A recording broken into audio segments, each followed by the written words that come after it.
ఒకప్పుడు కారులో వెళ్ళడానికే కష్టపడ్డాడు.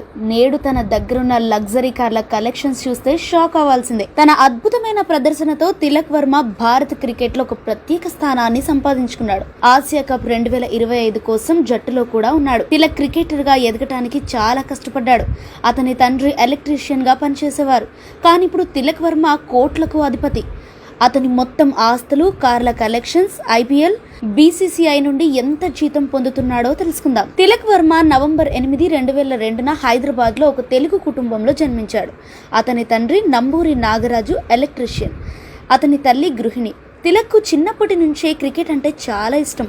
11 సంవత్సరాల వయసులో కోచ్ సలీం బయాష్ అతన్ని టెన్నిస్ క్రికెట్ ఆడుతుండగా చూసి తన దగ్గర చేర్చుకున్నాడు. బయాష్ అతన్ని 40 కిలోమీటర్ల దూరంలో ఉన్న అకాడమీకి తన స్కూటర్ పై తీసుకెళ్లేవాడు. ఆ తర్వాత తిలక్ వర్మ కుటుంబం అకాడమీ దగ్గరికి మారింది.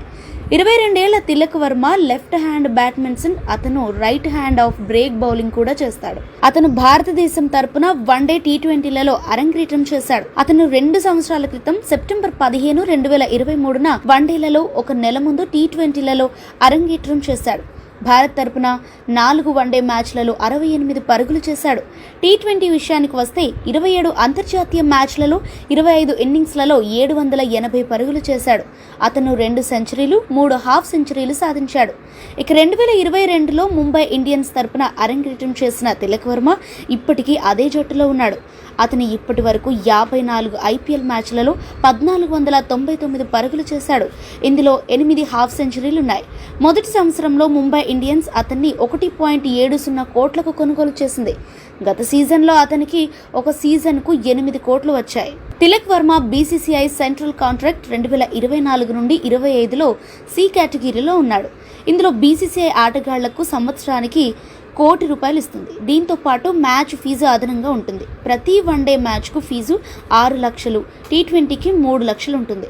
ఫిబ్రవరి 2025 నాటికి టీమిండియా నివేదికల ప్రకారం అతని నికర ఆస్తులు 5 కోట్ల వరకు ఉన్నాయి. అతని ప్రధాన ఆదాయం బీసీసీఐ జీతం, ఐపీఎల్ కాంట్రాక్ట్ ప్రకటనల నుండి వస్తుంది. ఇప్పుడు ఇది మరింత పెరుగుండొచ్చు. తిలక్ వర్మ దగ్గర ధోని, విరాట్ కోహ్లీ, రోహిత్ శర్మ వంటి ఆటగాళ్లంతా పెద్ద కార్ల కలెక్షన్స్ లేనప్పటికీ అతని దగ్గర అనేక లగ్జరీ కార్లు ఉన్నాయి.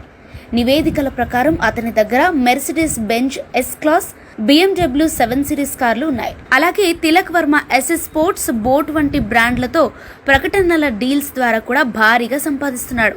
భారత క్రికెట్లో అతను తన స్థానాన్ని పటిష్టం చేసుకుంటున్నందున భవిష్యత్తులో మరిన్ని పెద్ద బ్రాండ్లు అతనితో జతకట్టే అవకాశం ఉంది.